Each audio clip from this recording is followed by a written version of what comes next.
Hello and welcome to the Make Ideas Reality podcast. In this episode, I'm talking with Brett Mcafee from Skull Spade 13.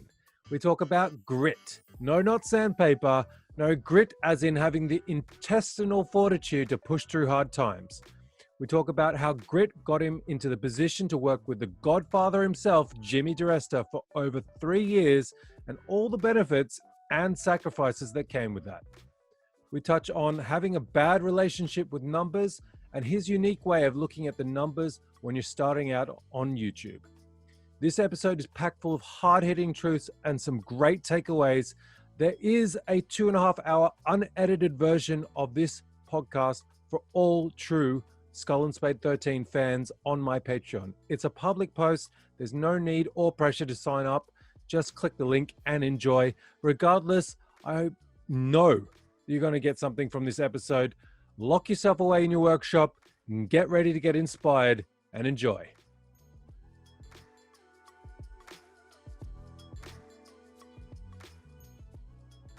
Hello and welcome. I'm Justin. And I'm Brett. That was so bad. Oh, man. Oh my God. That was the worst. Oh, that was so good, Brett. All right. I'm just going to do that one again so I can actually roll it into it. I won't laugh next have time. at it. I think it's cringeworthy as it is to have 30 seconds of us giggling like idiots. We tighten it up. All right. Hello and welcome. I'm Justin. And I'm Brett.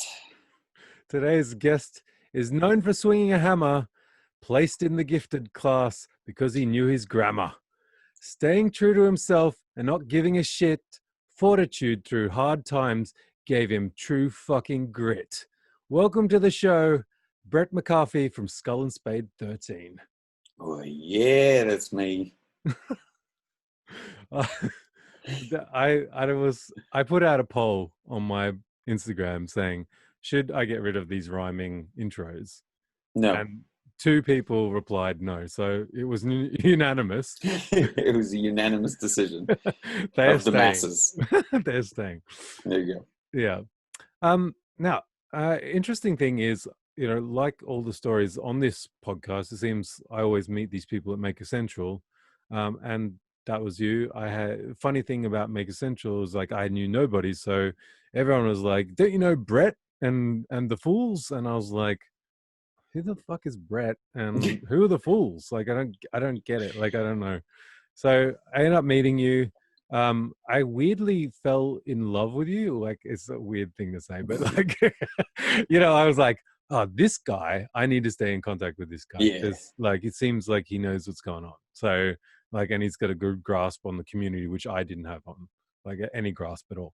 So I think I actually sent you a message after Make Essential, and I was like, you know, would you be like open for like kind of mentoring me or something like that? I wrote, and it was funny because you said, of course, yes, because you're a nice person.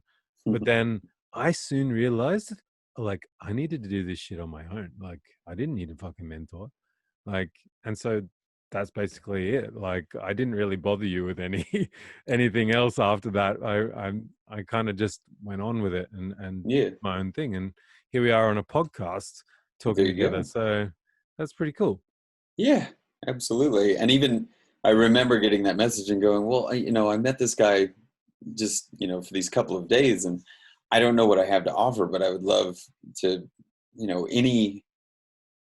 any possibility of just bringing more people into the fold that have this good attitude and this kind of nonsensical approach to what making is, where it doesn't have to be serious all the time. Mistakes get made. You screw up, you learn from it, you get better, you make cool shit, and sharing it with people, it's most of the reason why we started the Fools and really, created the room and tried to create this safe space for people to be able to come in and do literally anything that they wanted and share it. And it would be not only received well, but also you'd you'd get back everything that you put into it. So I didn't exactly know how to respond to the mentor thing, because I actually had received a couple of messages of like, can I come work in your shop? Can you teach me blacksmithing or whatever? I'm like, I am not an expert by any means. Like, don't come here and do this. And also don't move. Like, one guy was in like Ecuador or something that was messaging me. He was like, I will move there to work with you and Jimmy. And I was like, no, don't do that at all. You know, I appreciate the sentiment, but yeah, it's a nice feeling. Like, yeah, I appreciated the message more for the sentiment of just being like, how did you get involved, or can you help me get more involved or do more than what I'm doing currently? So Yeah. I was very willing to do whatever I could to help you. And I didn't do anything for you. You fucking did all this stuff yourself. And now you're 40 some odd episodes into a podcast you created. I know. It's crazy, right? Yeah. I wanted to kind of a little bit launch into you and stop talking about me. For those who've been living under an anvil, I thought, why don't you give your little pitch of sort of who you are and what you're all about? What do you do? All right. So yes, my name is Brett. This is my elevator pitch. My name is Brett Mcafee. You said McAfee, but it's fine. That's the proper pronunciation, but my family heritage has been bastardized over the years. I'm sorry. So, you know what I wanted to say the whole time? McCafe. I don't know why. I think it's it funny. looks so, every time I saw a McDonald's ad, I was like, it's so close to my name. It just bums me out. But yeah, so I grew up in a small town in Kansas, got out of there, went to art school, started following my passion of making things after a few various desk jobs and a little bit more traditional work. Fell in love with the maker community. I love making videos. So it was a really good connection to make between wanting to be a storyteller, because I'm not so good at my words, but I'll tell you a story visually, and also making things. So being able to put both of those worlds together brought me to the maker community. It's since been just a fantastic space to exist in, with a bunch of great people. And I feel like I'm growing my skills on a pretty regular basis by surrounding myself with people that are better than me. I make shit for a living, and I try and share it on the social medias, YouTube being the biggest one. And you're doing a lot, just mainly blacksmithing, isn't it?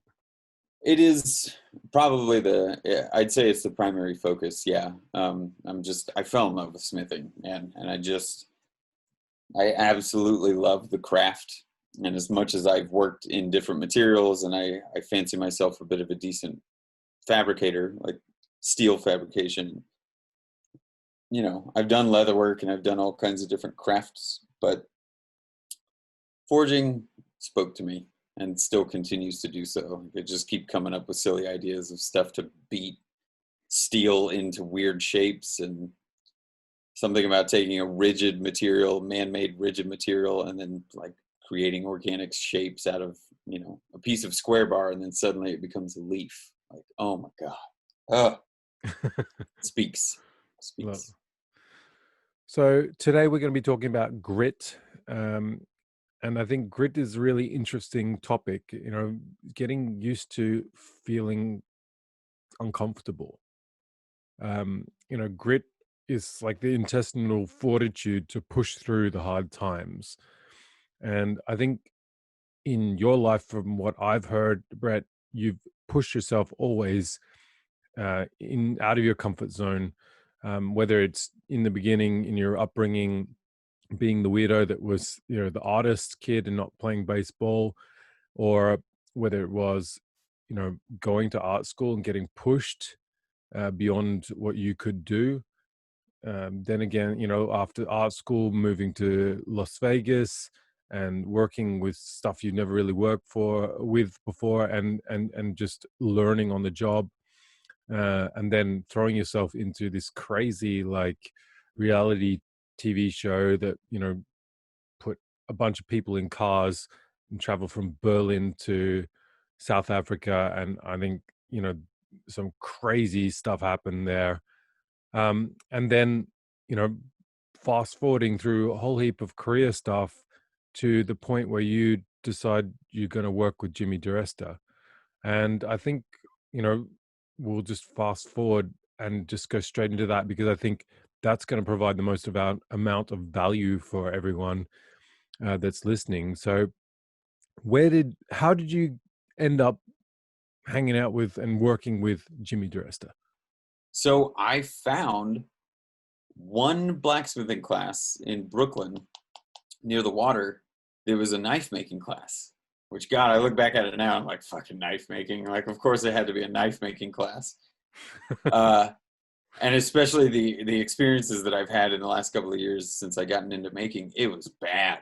Like, the teacher was not good, super unsafe. Like, the other students that were there were just like, they didn't give a shit. Steel was flying everywhere, you know, super unsafe. And I walked away with a thing that has a blunt edge on it, and it is a piece of shit. And it still sits, you know, I have it in a little tray in my little keepsake items because it's probably the worst thing I've ever made. And I realized that, like, they weren't doing those classes very often, and it was effectively the same knife making class. And I was like, man, what do I got to do? Like, I have this full-time job, but I wonder if there's ways that I could, you know, use my weekends to make more stuff. And Jimmy put out a video kind of right around that same time that I was getting into that line of thinking that showed off that his shop was in the Lower East Side, which was, I don't know, a 6-minute walk from where my office was. Yeah, right. So I was just like, oh my God, I don't know what I have to do, but I got to try and reach out to this guy. Maybe I can go to his shop, you know, and hang out, pick his brain about a few things. And he puts that damn email out on almost everything that you see. Like, if he ever says, like, email me about something, or like, hey, you can contact me if you know something about this letterpress machine that I've got. It's Jimmy Diresta at mac.com. He's been using it forever. He put it, I think, in the description or something like that in that video. And so I emailed it. I was like, I don't know. I don't have any other way of contacting this guy, but maybe it's worth a shot. And not 2 days later, I got an email back from him, and he put his phone number in it. I was like, give me a call. See when I'm in the shop. Like, feel free to stop by. And it blew my mind, because this guy was like a celebrity. Like, he's a big deal YouTube maker. You know, he's got a huge following, and he's so talented. And yeah, so like my friend Alex, my very good friend Alex, that I was friends with since university, also lived near me in Brooklyn. That was like half the reason I chose that apartment. I remember going over to Alex's place like that night and going, holy shit, like, Jimmy gave me his phone number. I'm going to call him. And like, he didn't know, he knows nothing about the maker community at that point. He's like, who the hell is Jimmy? Yeah, but he's a good businessman and was doing his own world of making. And so he kind of took it back and got to the analogy of it, you know, started making a bunch of connections. Okay, well, you want to do this. How do we get to that? It doesn't matter who you're going to meet. How do we get to meet that person, right? Kind of like a more analytical attack, or an analytical approach to getting into Jimmy's door. And he knew that I was a bit, I don't know, burned out on the whole office life thing and working for this company and not feeling like my creative outlets were being adhered to. So Alex and I spent a little bit of time chatting in his tiny little backyard in Brooklyn about, well, what would it mean for me to quit my job? Because at this point, that's kind of where I'm at. I don't really want to do this. I want to get into making, but I actually don't have a lot of experience. So is it really that smart to quit a good paying job and just say, fuck it, and throw caution to the wind? Yeah. It was the same damn thing that we've been talking about, man. Like, even in the little pre-show that we did, stuff like that becomes less intimidating the more you experience it and realize that it doesn't negatively affect you, or on the flip side of that, it really positively affects you. You come out on the other side and go, wow, I'm so capable. I'm so not afraid to do these things anymore. So what's the worst thing that's going to happen? You're going to have to get another job? Yeah. Why? Wow. Whoopty. You know, like you already had Yeah, one, you can just get another one, just like it, exactly. right? Yeah, and so I ended up calling Jimmy. I still remember the conversation because he was in his truck on the phone. Taylor was in the passenger seat, and he was parking a trailer. And so he was like half paying attention to me and half trying to park a trailer behind his truck. And was like kind of having a hard time doing that and chatting with me at the same time. Yeah. But he was in upstate at that point, and he was like, "Yeah, I'll be back in the city on whatever 2 days from then was." He goes, "Stop by the shop. I'll be there from 10 o'clock to 11 o'clock at night or something." So I knew I had a decent window. I went to work that day and was just giddy. I remember, I'm gonna go meet this like super famous YouTube guy, and I'm gonna talk to him about making. I had a couple of close friends at my work that I had kind of put the bug in their ear. I was like, "Look, if this is an opportunity, I'm gonna leave." And they were like, "No, we don't. We like you here." I'm like, "That's great, but I would rather go and make chairs, for my bread. I don't want to work this job anymore." But they supported. They were like, "Yeah, it seems like you're really passionate about it. You're creative. Go do it." And with their blessing, I took the 2 stops on the subway and then was standing outside of Jimmy's workshop, which is underground. You got to go through the little doors on the ground. And I got to the bottom of the stairs and kind of turned the corner. He's got a little bit of a labyrinth in that city shop, and I turned the corner and I remember like looking through the door and being like, "Holy shit, it's that guy that I've been watching. That is so weird." Like I'm here and he's look at his workshop. It's insane. There's shit everywhere. It's super dirty. I don't know what he was working on, but I just remember like a huge smile and trying to play cool, being like, "No, be cool, man, be cool," because you like super want to work with this guy or at least do live in this world. Be cool.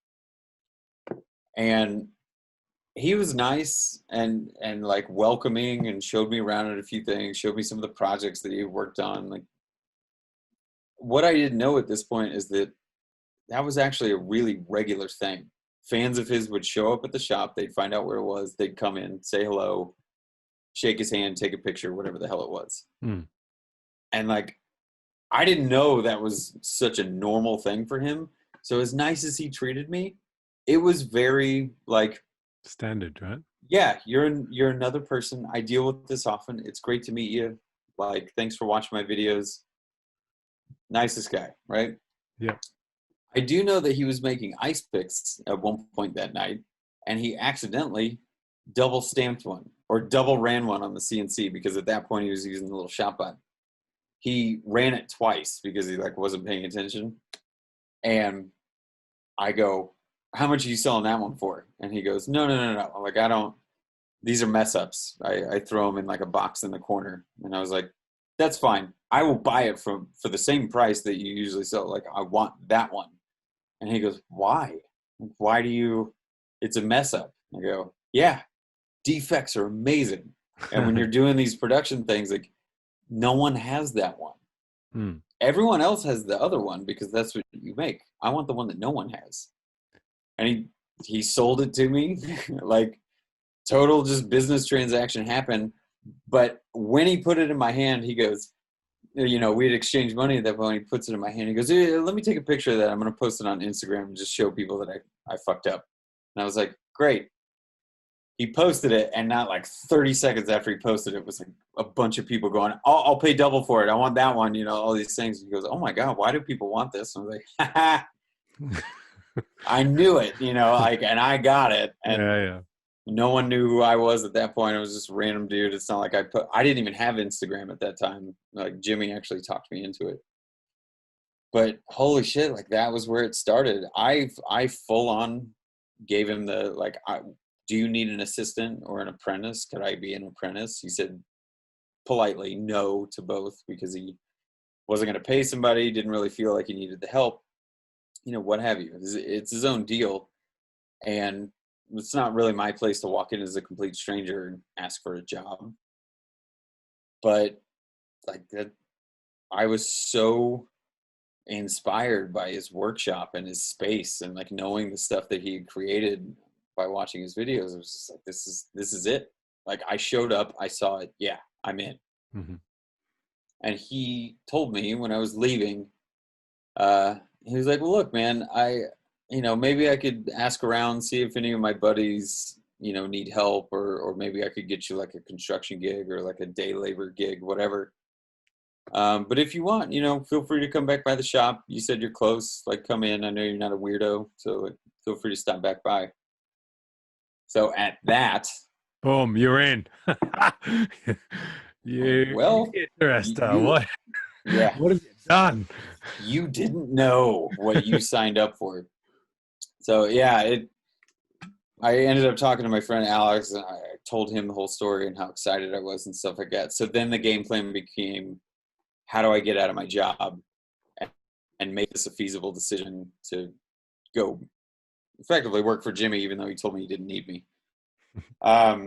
And we started kind of game planning everything. Like, how do you gracefully bow out of the company that you've worked for 5 years? Where like I had gotten to a level that I didn't really matter to like the executive staff. I was very easily replaceable. It's not like my job was so niche that they needed to, pay me more money to keep me on board. And we had grown to such a size that, like it wasn't going to create any kind of ripples or anything. It was mostly just the friends and the relationships that I had developed that I was going to kind of miss, because I knew our worlds were going to diverge completely and we weren't going to interact with each other very often. But, that all went the way that it did, in terms of me like slowly taking away responsibilities, dishing them off to other people, having my discussions with the higher level people and saying like, look, I think I'm going to leave. I need to get some ducks in a row, and I want you guys to be aware of it, that I'm not just going to like dip out of here and leave you guys hanging. I'd been working with them long enough. They all understood. But they were private conversations. Like, just let me handle this because I'm not 100% sure if I want to, I was still being a little bit skittish. And then I was sitting in the production room that I had helped make, right? Put all this sound booth together and built stuff.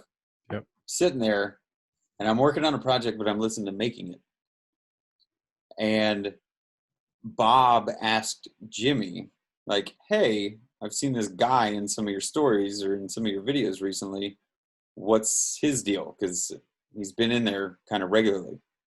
He realized that at this point I had been going to Jimmy's shop every single day that he had been there. Like, unless he was upstate and I would walk by and the doors were closed, I showed up every day after work.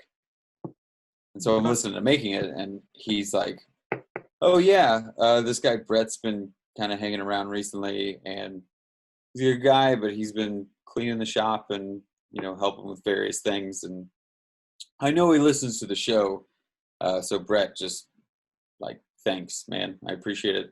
Thanks for helping.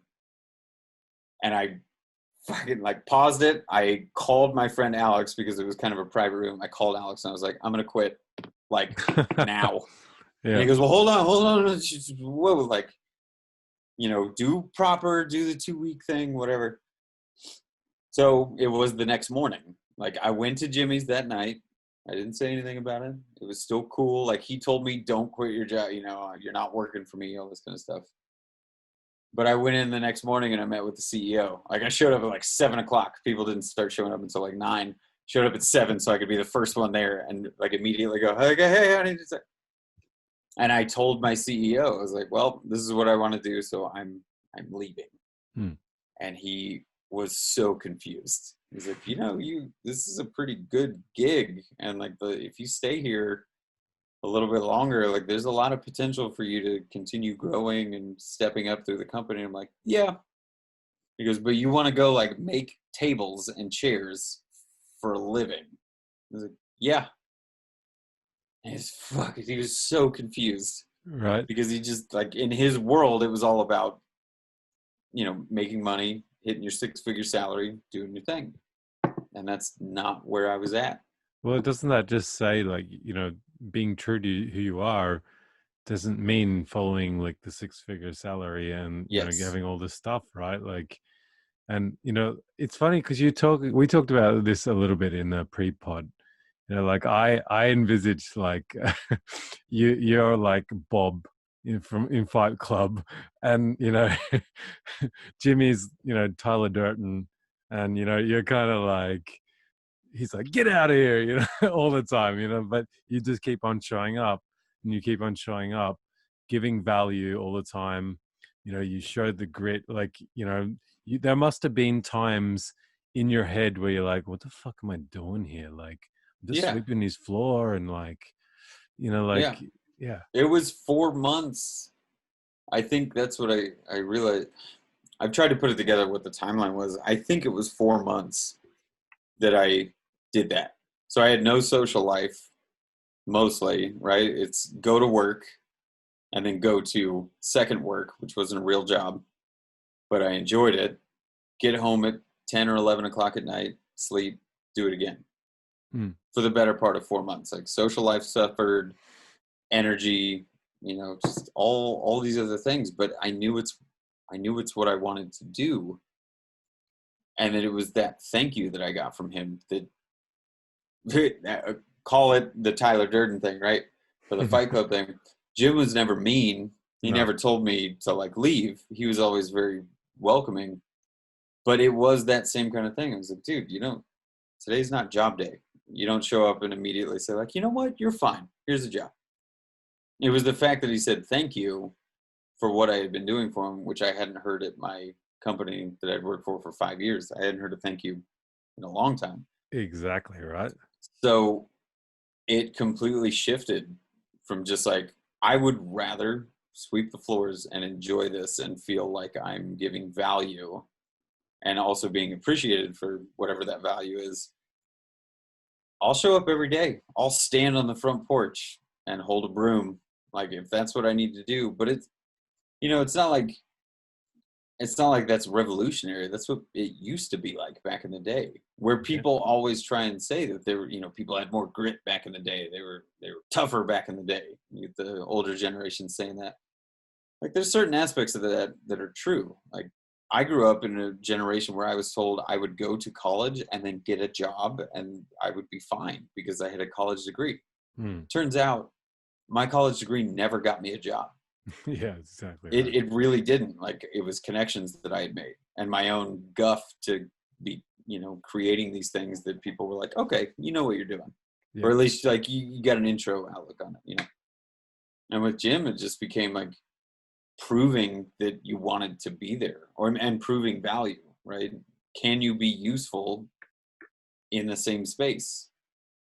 And like, you know, again, as welcoming as he was, we never really had a discussion about like, I guess I work for you now. Hmm. Um, the day I quit, though, I think he actually ended up, my CEO was nice enough. He was like confused out of his mind, but he was like, look, 2 weeks is standard, but like you already have been dishing off the responsibilities and you've been prepping for this. So like, it's no big deal. Like, how about you finish out the week, which I think was like 2 days or something. And I showed up at Jim's shop the first day that I didn't have a job. And I showed up at like 10 or 11 o'clock. And he just Yeah. goes, you're here early. And I was like, yeah. You know, I didn't want to like tell him that I quit my job. It took about 10 seconds. He was like, did you quit your job? I was like, no, yeah. And he goes, dude, what are you going to do for money? Like, how are you going to, and it's like, okay, you know what? I'm fine. Like I saved up money. I wasn't really spending a lot of money. You know, I was just doing my job and making pretty decent cash. So I'd saved up a bit. I was like, I'll figure it out. But for right now, I just want to be here and do this. You know, you got more hours from me. And man, it was a crazy first couple of months, just like showing up. What am I doing today? What do I get to sand something? Like Jimmy let me make a cutting board or two, you know, out of some scrap material. And then I tried to refinish a hatchet. I had no fucking clue what I was doing. And like I over grinded it and took the heat treat out of it. And I made a handle that was wrong that Jimmy was like, hey, I also made that mistake the first time I tried to do it. what you need to do is this. Ooh, now I'm learning on the job. Oh crap, like I'm getting to learn these things. Mm. I'd never really worked with a bandsaw before. And then you watch Jimmy do bandsaw wizardry, and you just go, holy shit, I need to learn how to do that. And so it was like as much attention as I could possibly muster to just ingest everything that I could. You know, how does he shoot his videos? How does he use this tool? How does he construct things? Blah, blah, blah, blah, blah. It started to feed into Jimmy going like, well, I know you have a production background because at this point now we're just shooting the shit while we're working. How about you run the camera today? That way I can just cruise. You know, I'll just build, you know how my videos are shot. Try and shoot it like that. Great. Do those first couple ones. Hey, those, yeah, they look like stuff that I would shoot. From now on, like, maybe you'll move the camera around and that way I can move a little bit faster. Great. Now I'm running the camera. Hey, hey, hey. And then it became like going and getting material runs taken care of, or dropping stuff off at the, you know, parcel facility because he's shipping ice picks again. Okay, I'm taking ice picks down. And it all just started to feed this like, oh my God, like we're starting to get into it. And then maybe like once every couple of weeks I was making some little stupid project just to practice, you know. It came out that Jim, the building that Jimmy's shop was in was out of contract, and they were raising the rates on everything, like the tenant housing, the way the New York tenant situation is a fucking nightmare. So they were going to raise his rent like 6 times the amount he was paying or something outrageous like that. But he already had the place upstate. So he talked to me very openly about it. He was like, look, I'm not going to be here anymore. Like, I'm not paying the rent. It's ridiculous. I've already got a place upstate. I've been wanting to build like a shop up there. That's what I'm doing. And I immediately was like, well, look, man, I don't want to stop doing this.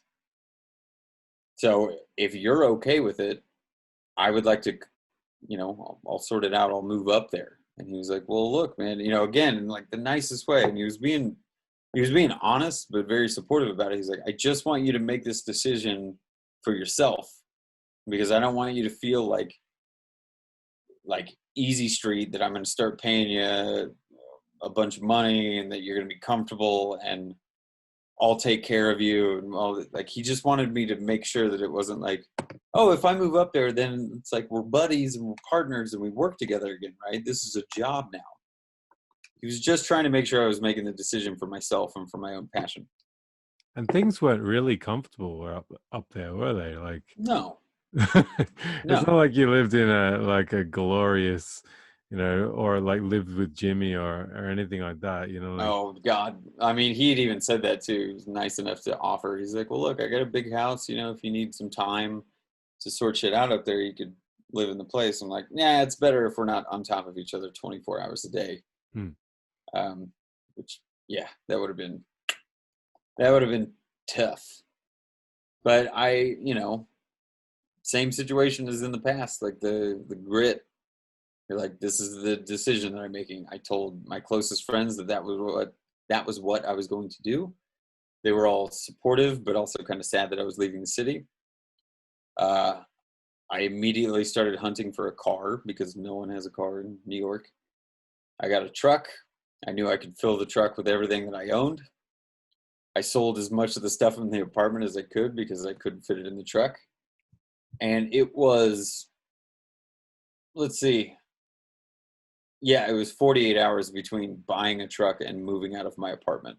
Yeah. Because it had to get done. And, you know, it was kind of a whirlwind just to get up there and try and settle into a super cheap apartment, as cheap as I could find, because I knew I was going to be pinched on money. But I knew I could do it. And it's like, it's so what I wanted to do. And I remember driving over to Jimmy's property, you know, after I moved up there, and just like, I'm here now. Like, I'm fully in it. I got accustomed to his little workshop, the little tiny barn that he has behind his place. We were working on projects up there pretty much every day. And the first gig I did with him was a Bullet Bourbon, like some steel signage that we went and took to Louisville, you know, like an 18-hour drive or whatever. put them on the wall, did this whole wall treatment for it, looked really cool, and then came back. And I think he actually threw me a little bit of cash from that gig. And I was like, uh-oh, here's where we really get into the shit. Like, how do we continue adding value in a way that justifies maybe like some freelance pay or some kind of like day rate, something or other with Jim. And I think he started to realize the potential in it too, and realize that like, if I could become capable of doing some of these things, then he was not only saving time for himself, but also if I could knock out 100 ice picks that might take him a week to do because he's got other shit to do, well, then he can sell the ice picks and that could maybe pay for my time. Right.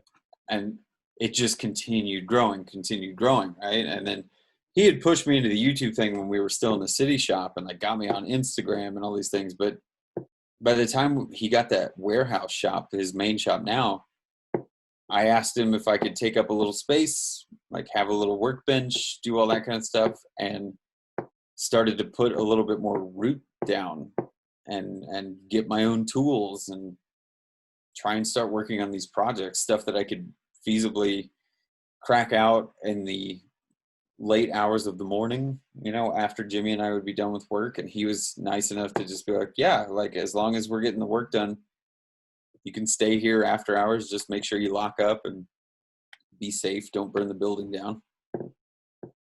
And holy shit, like the next 3 years of that were, well, it was like 2.5 at that point, but that's when I started just meeting people and doing travel and trips, and people would come for the classes, and I got to meet all these super talented makers, and I'd be helping here, helping there, and then sometimes I'd be full on making a part of a project, or Jimmy would trust me enough to go like, you saw how I did this, and because I'm the one teaching you, I know you're going to do it the way that I want it done. And so it became this translating of, you know, if I'm capable of doing a small aspect or a fairly minimal aspect of something, but it would save Jimmy tons of time. Like we were optimizing time back and forth. He could go and record his podcast, or he could go run material errands or whatever it was. And he knew that stuff was still getting done. There was a lot of me still sweeping the floors, because as far as I'm concerned, I don't care if you're the big boss or 70 years old, but if you think you're better than just sweeping the floors every now and then you got something totally wrong in your head. They even made a point of it in Bruce Almighty, like whatever you think about that movie. But what does fucking Morgan Freeman do as like his little cathartic respite? It's, I'm just gonna clean and sweep. So this is where the clean shop, happy shop comes from. Yeah, I mean, it comes from family in the past. Like my grandpa was a big proponent, but I am a person who is 1,000 times more productive when things are at least organized around me. Yeah. Because I have talked about it before, where you think about your brain as a computer.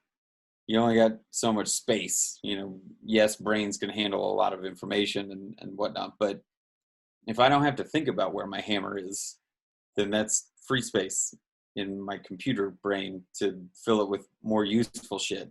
So if I'm constantly dealing with dirtiness or disorganization, it's like everything's full and I'm at capacity and I'm not able to function, right? The processor's slowed down at that point. So I'm a big fan of the clean shop, happy shop. And I think I rubbed off on Jim a little bit, whether he'd admit it or not, for so long there when he'd existed in the city shop. And even when we first started upstate, there definitely wasn't a huge adherence to like, let's keep it tidy and neat, you know, like when he's in the work mode, dude, you can't stop him. Yeah. But I think where things really started to shift is when he would show up in the morning and everything was organized again and cleaned up, because it was like, holy shit, I don't have to work around my hammers and scrap tools and materials and all these things. Okay, it's just ready. Yeah. Exactly. Man. Yeah. I wanted to talk a little bit about getting back to our, topic of grit, like, I think a lot of people don't kind of realize, because you told me in the pre-pod, about the fact that, like you're living in this shite apartment in upstate New York. It's cold. You're trying to balance work. You're trying to balance YouTubing. You're trying to like keep food on the table because you're not getting much money in. Like this is not exactly like it's not at all Jimmy's fault in any way for paying No. you little money. Like that's what it was. That was the gig. You signed up for that. Yes. But like the fact is, like, to persevere through that, I think again brings back like this grit. And I mean, like what sort of things would you have to deal with on a sort of daily basis of getting up and going to work for Jimmy? Like, Well, I would say a lot of it comes down to just like mental attitude and motivation. It's hard for a lot of us, to wake up when maybe you don't feel that great, but you still got to go into the workshop and make stuff because that's how put bread on the table. hmm, You know, my thing was like trying to do my own YouTube situation and maybe find success in it. Okay, maybe we can get to monetization and ads will run and then maybe I'll start making enough money on YouTube. But that is not a typical thing for most people. It doesn't happen that quickly, and also there's just a lot of work that goes into getting the kind of numbers or getting the recognition that would lead to being able to support yourself on a platform like YouTube.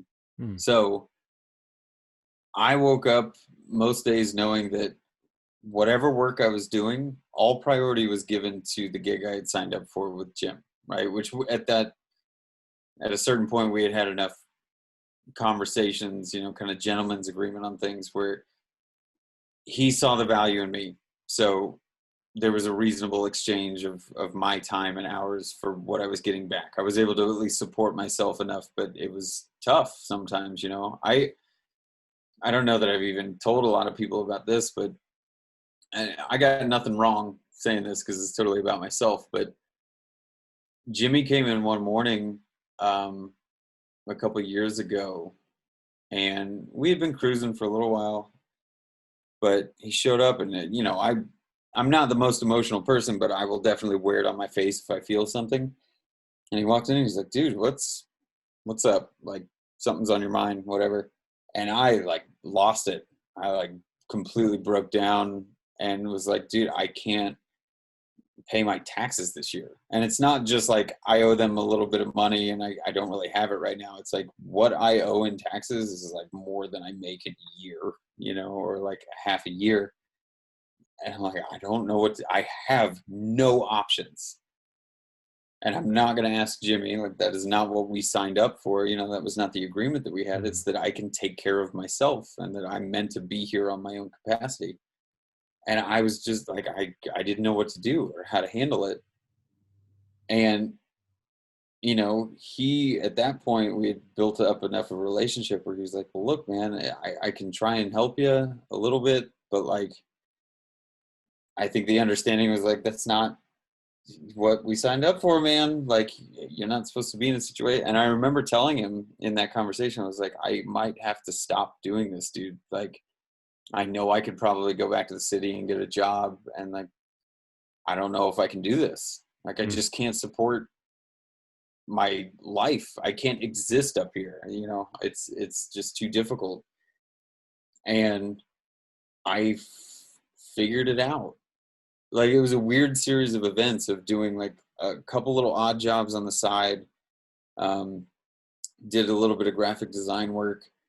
I had a little bit of money in a 401k from the previous company, like a retirement account, and I had to pull it out to pay my taxes. So like I got screwed because for pulling it out early, you get a huge chunk of it taken off, and then you have to pay taxes on it because it's technically income. So like that was my emergency, way emergency backup, and I got like thrashed for taking it out, but it's the only thing that I could do to make that thing happen.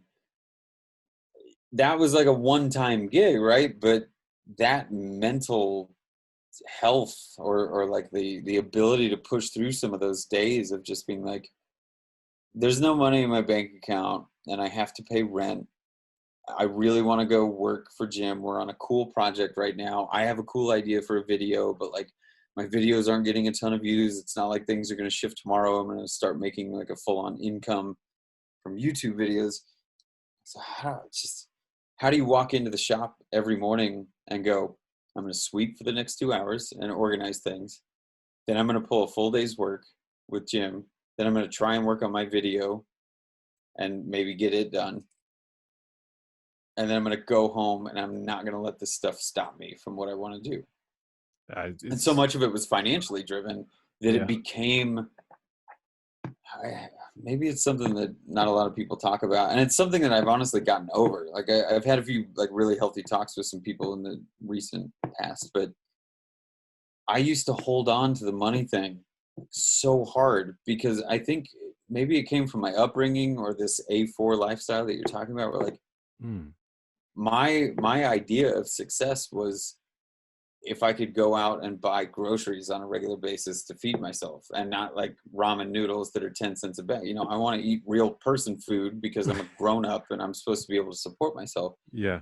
And so I just held on to this aspect of like not making money, but working very hard, or not making a lot of money and working really hard. But also like, I think it took my mother talking to me. She's like, you are doing a thing that very few people do.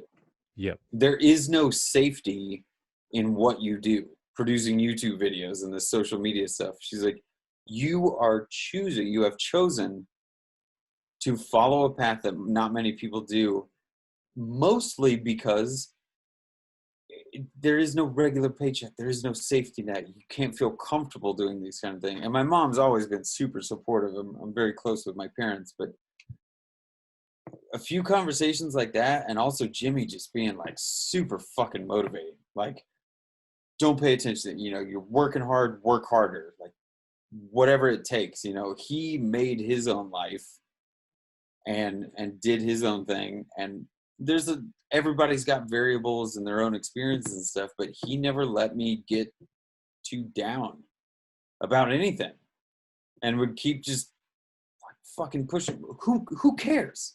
Who cares if you didn't get a ton of views? Who cares if this thing? You're just going to continue building your portfolio that by the time people actually find you, you'll have 100 videos for them to watch.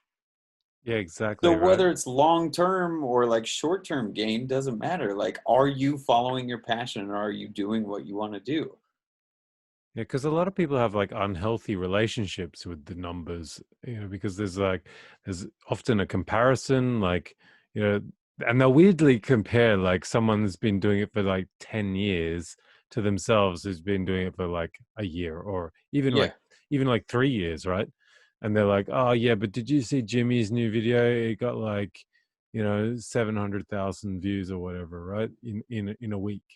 You know, I'm like, you can't compare, like, and this is an unhealthy thing. And I feel we do that on Instagram as well. Like, we look at other people's posts and projects and end up comparing and like seeing that these people get like a lot of momentum with certain projects, and like, oh, but you know, I do just as good as job as they do, like, why don't I have the numbers? You end up get this like unhealthy relationship, like I said, with the numbers. Absolutely. Yeah. Well, you're focusing on, it's hard to impart that on somebody when they're in the shit, right? When you go, hey, it's not that bad. If you're on a submarine and it's sinking and they go, hey man, it's not that bad. Like, Yeah. in that moment, you're livid, you know, with the person that tries to throw that shit at you. So when I was in the moment and I'm like, I can't see the forest through the trees kind of thing, it was so tough. You ask where like the grit comes from or all that. Yeah, past experiences, and I've never been one to back away from a challenge, especially when it's like self-imposed.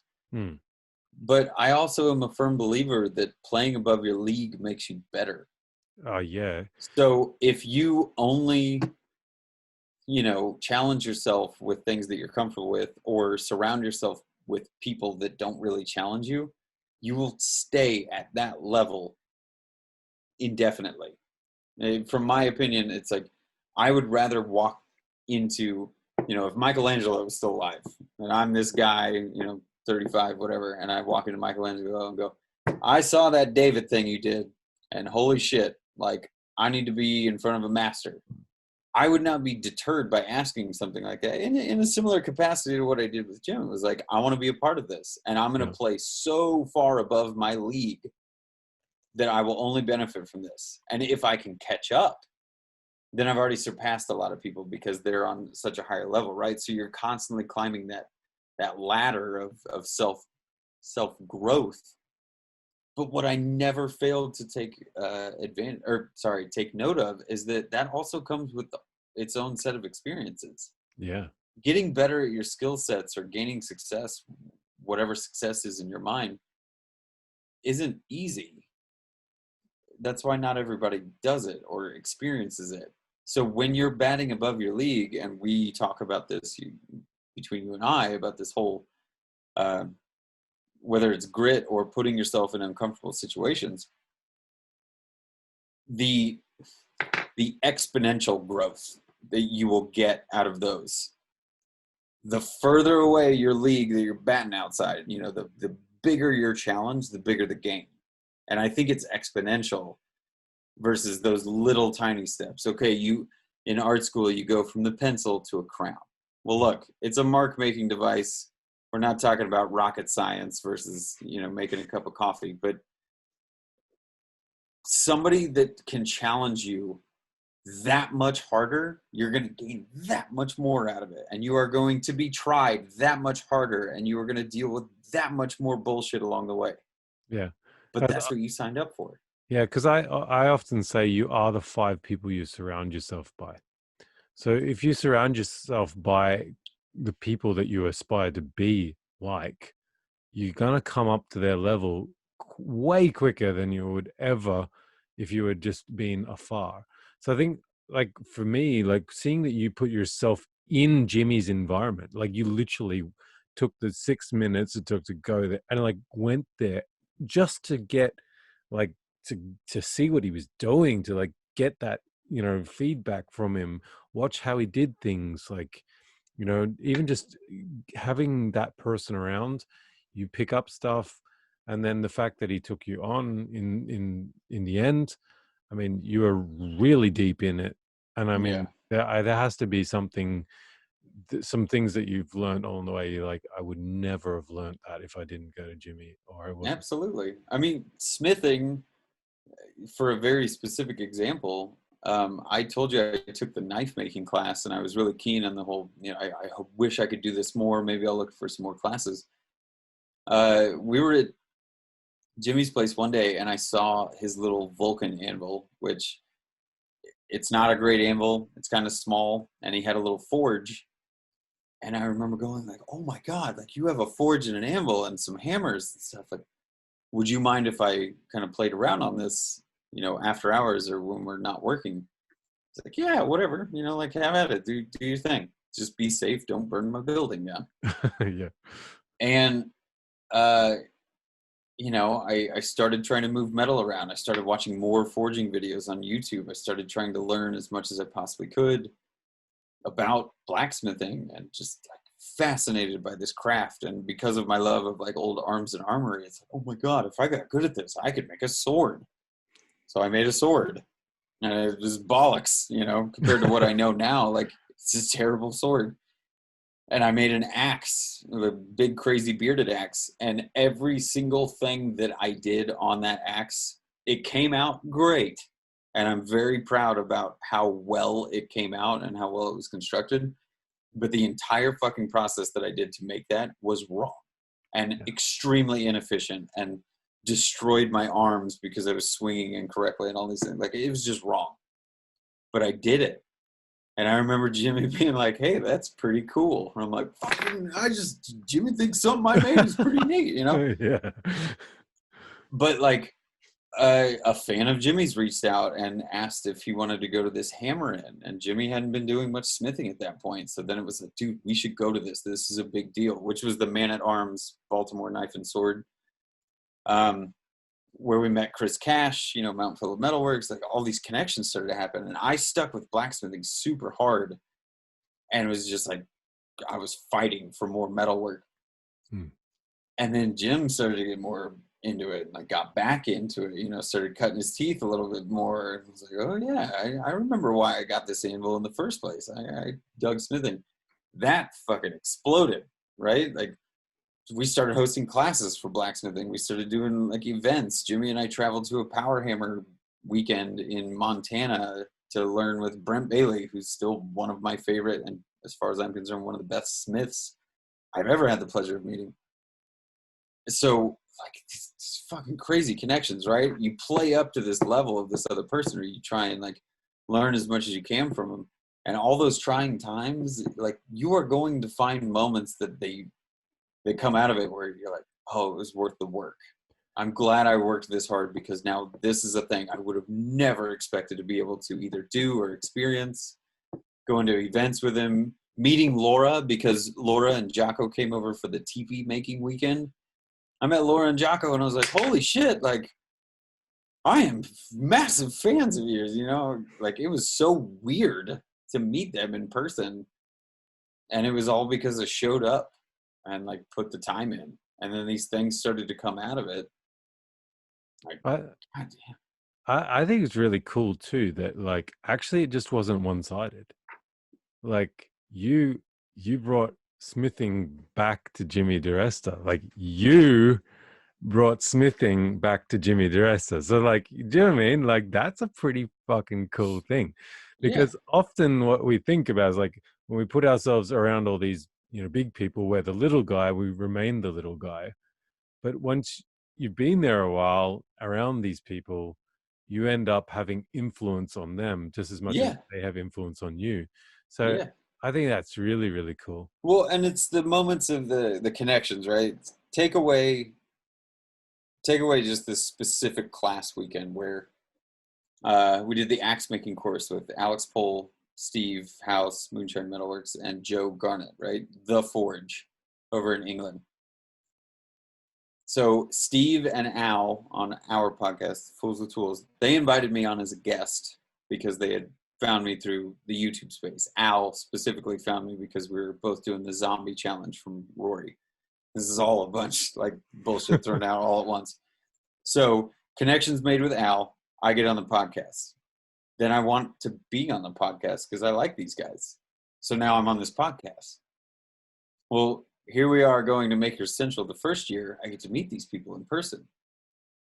Well, by the time the second year comes around, it's like now we're talking about an axe making course with Alex, Steve, and Joe. Now they're over at Jimmy's teaching an axe making course with a guy that I met by way of a, you know, YouTube podcast asking thing, whatever, like years prior. Like connections like that get made where you don't necessarily need credit because these are things that can and do happen.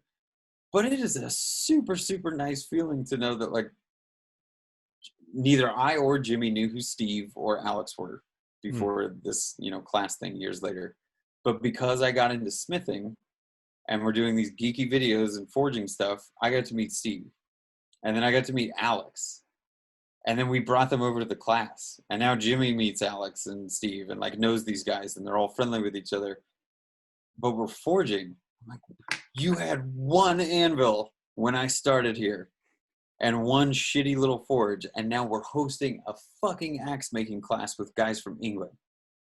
That is a very, very good feeling. Oh man. And you just think about all those connections. It's really amazing. Like, and I just really want to like pound this home. Like, if you hadn't gone out of your comfort zone, put yourself in the shit, you know, like gone through all those hard times, none of those connections would have existed.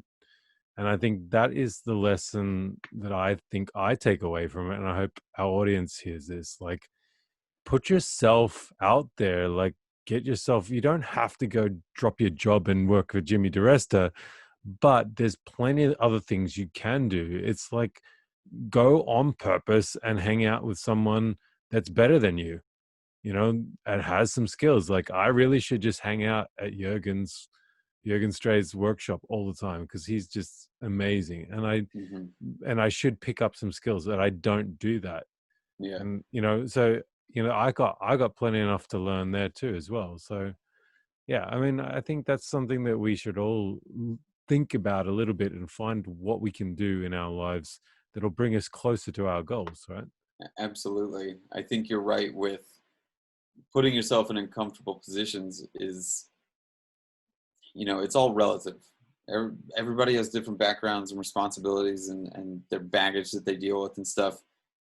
Going through enough ups and downs in my life of like full on deep, dark depressions, coming out on the other side, realizing I'm better than that, and I don't need to dwell on this and on to the next thing.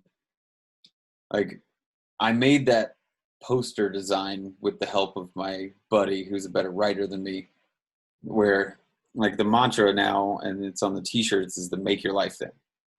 Like, you absolutely have the capacity to make your life whatever it's going to be.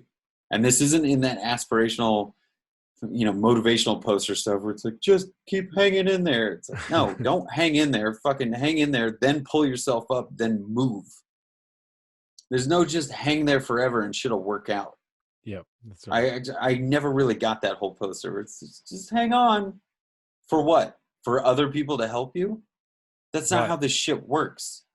Yeah, that's going back to exactly what I said to you in the beginning of this podcast. I reached out and said, would you be like a mentor?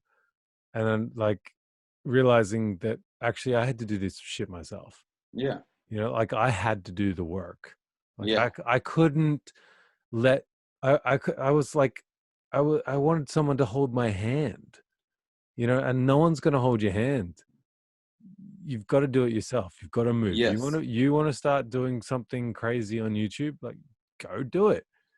And just be okay with the fact that you're going to get 0 views in the beginning. And then maybe in 10 years when people catch on to your craziness and enjoy it, then you feel successful. But I mean, and it's an insane gamble that we do with the YouTube space. Like, massive gamble.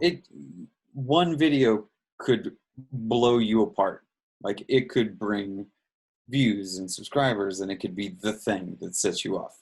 But you never really know what that's going to be. And like holding on to any of that stuff, paying attention to the numbers or whatever, I'm putting myself as the very specific example here. It's been 3.5 years since I started. I pretty much don't like the first, 10 videos that I produced because I was learning. I didn't expect much from them. And then, I hit so many subscribers and was like, oh, wow. Okay, great, cool. I have like 500 subscribers. This is the best. Here's where it all kicks off. And then I hit 1,000. It's like, oh God, yeah, shit's getting real. And then, a couple years in, I hit 10,000 and was like floored. And I remember Jimmy going, dude, this is when it's going to happen. It's going to start cruising. You just like keep working hard. This is proof in the pudding. It hasn't, as far as like financial success on YouTube, like I have 25,000 or some odd around there now. I cannot pay all of my bills with my YouTube income.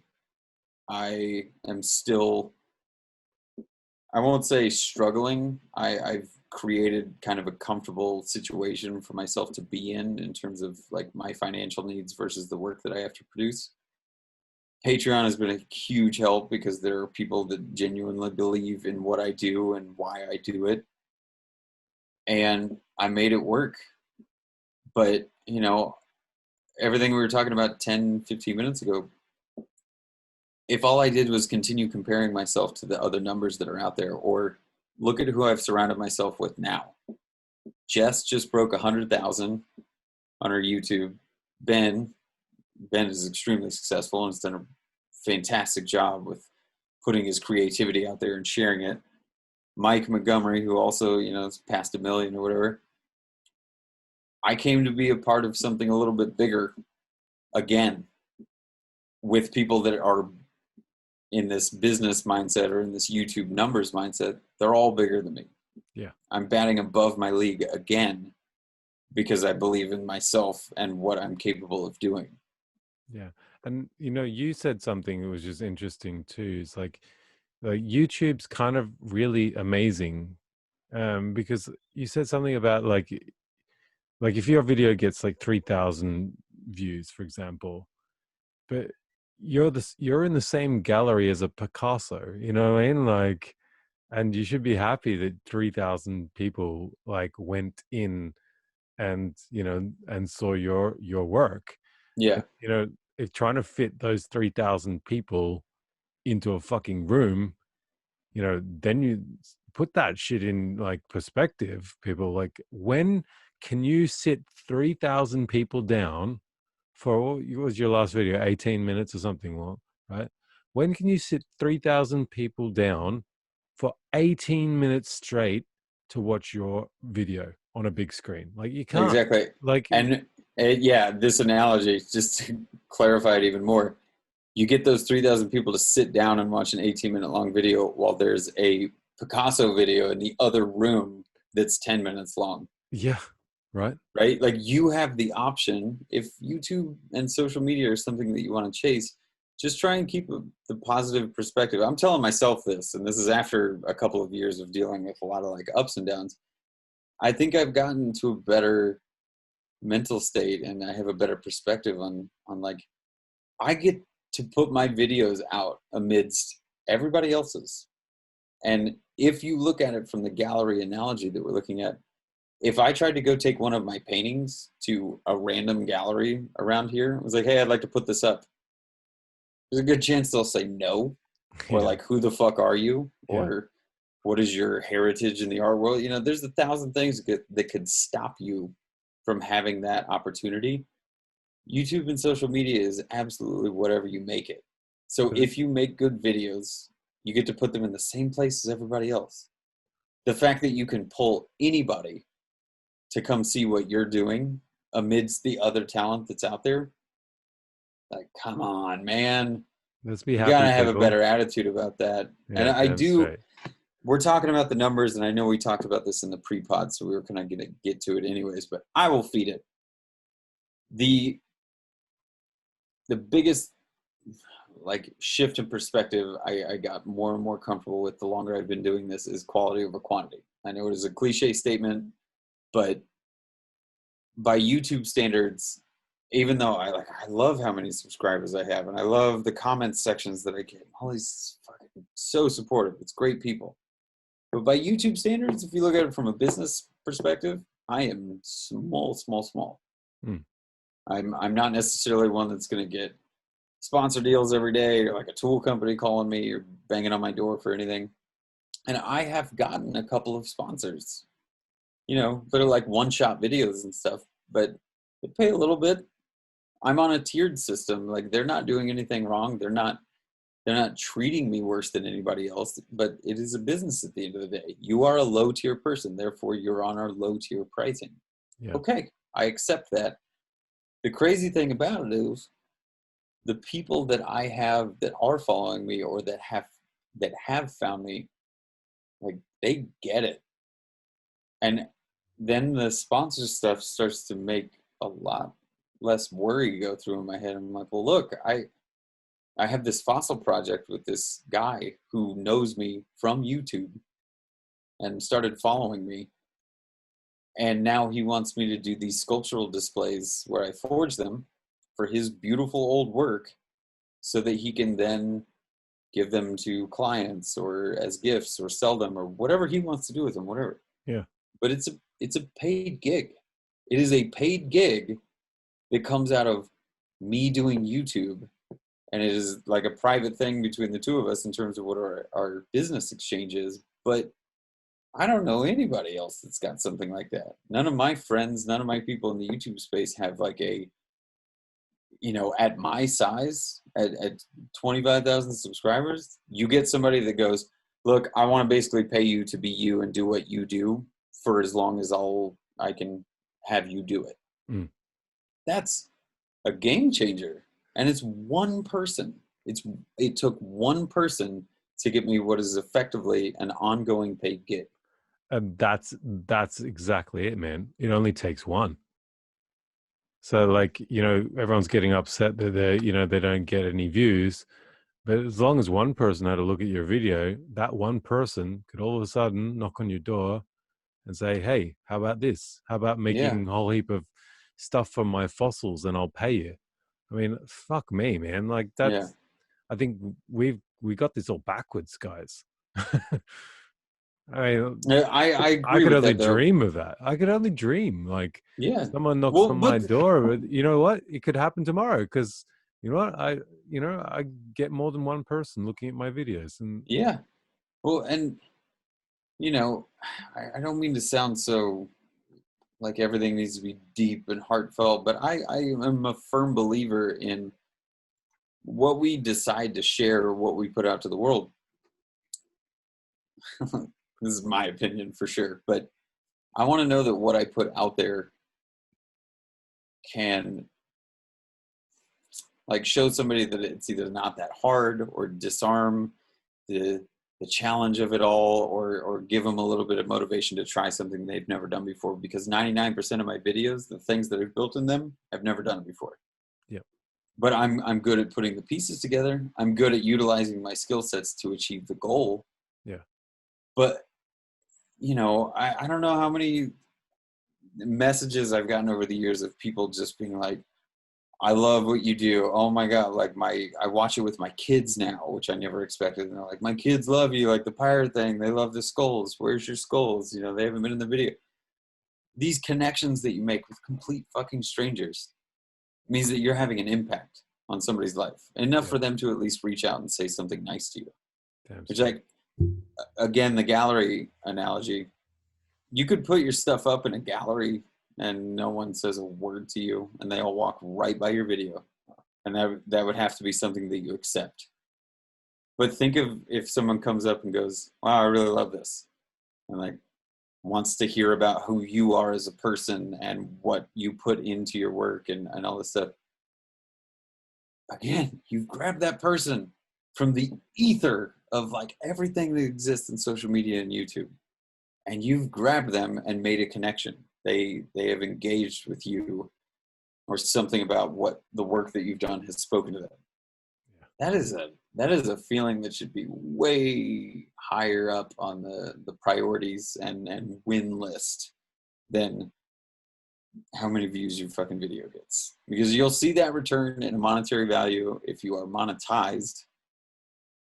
But how many times have you seen the gigantic videos that have 30 or 40 million views and like 20 comments? Or like you never know what the person that's actually making the thing looks like. They don't really talk to anybody. So Yeah. you're like, you can go and do that. And I'm sure those people's lives are enriched by them being able to make content and make money off of it.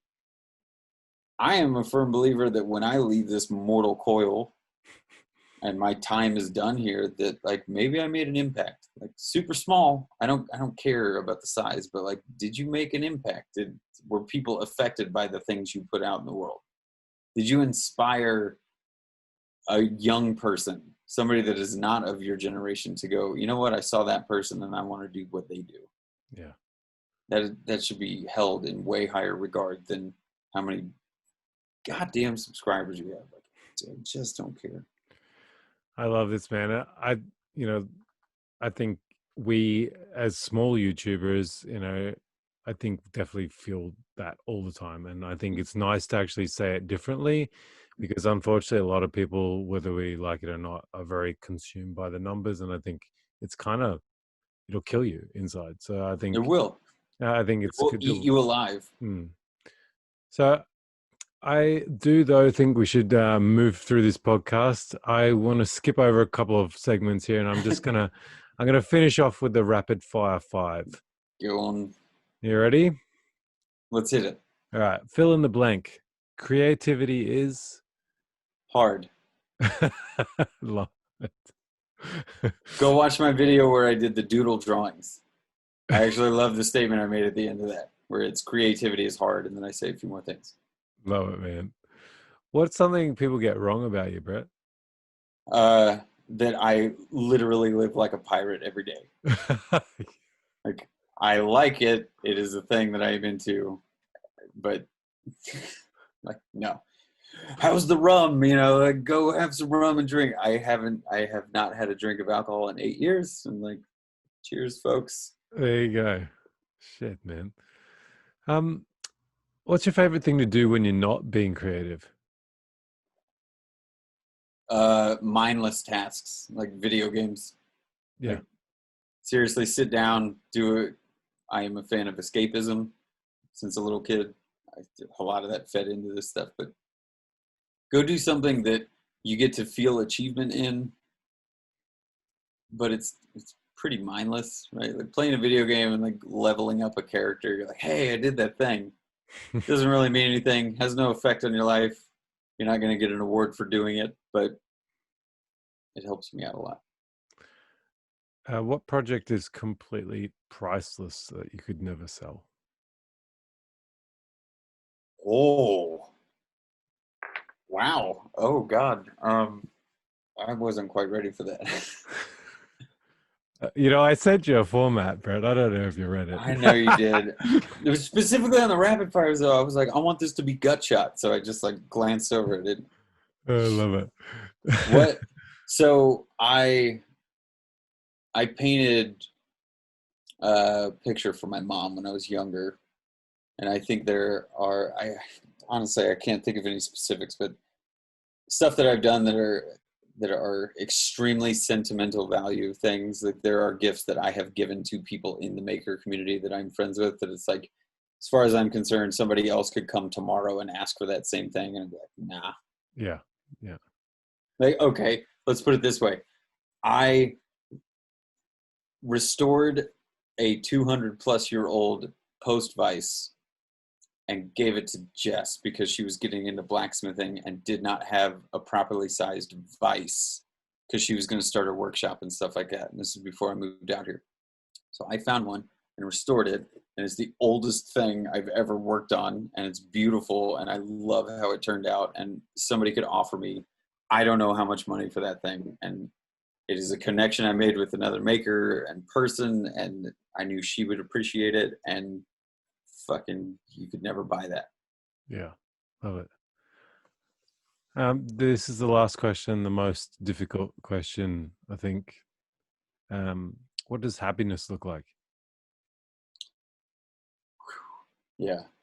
Do you find success and happiness are synonymous with each other? I think I'm trying to split them because often I feel like if I focus on the success, then probably I'll lose sight of happiness. I think happiness for me right now is like finding the small joys in the day. So like today I got shop time and I also got time to sit and have lunch with my wife. Like I don't normally get that. So like that's happiness for me. It's like I get good time with my wife. I also got shop time, and I feel like I'm moving forward in the day, and I got something achieved. Right. Yeah. So I 100% agree with you on that. I think people need to figure out how to separate those two a little bit better because they can kind of eat each other. So to me, I think this is just a going forward, or at least what I can perceive as the rest of my life. I would like to be able to wake up every morning and be creative. Yeah. Whatever that means, if it means, working on relationships with people, creating new relationships. I say creative as mostly the base term, create. I would like to create every day, whether it's a relationship or something I do in the workshop or a fucking good sandwich.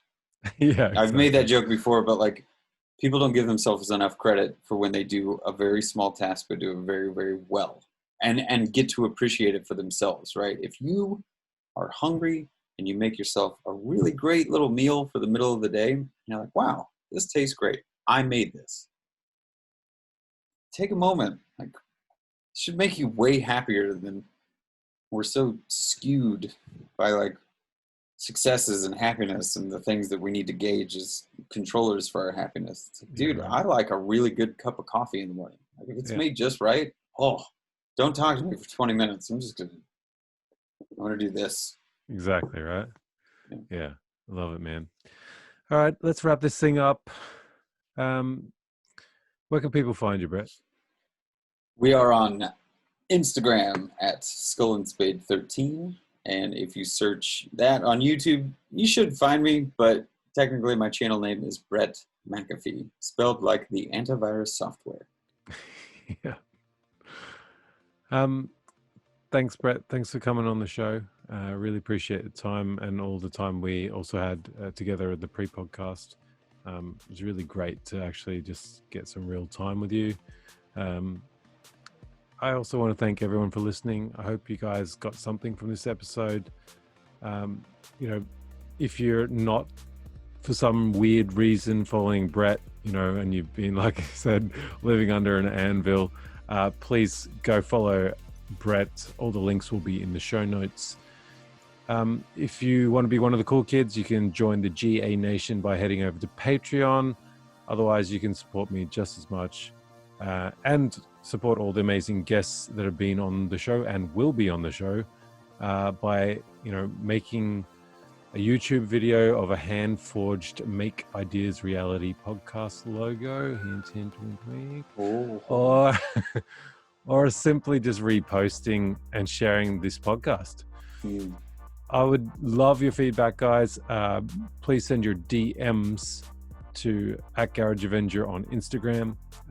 Please go again, check out Brett if you haven't already. Until next time, keep pushing yourself, keep ballsing up things, keep learning, get inspired, and I'll catch you on the flip side. Done. Well played, man. I love the sign off too.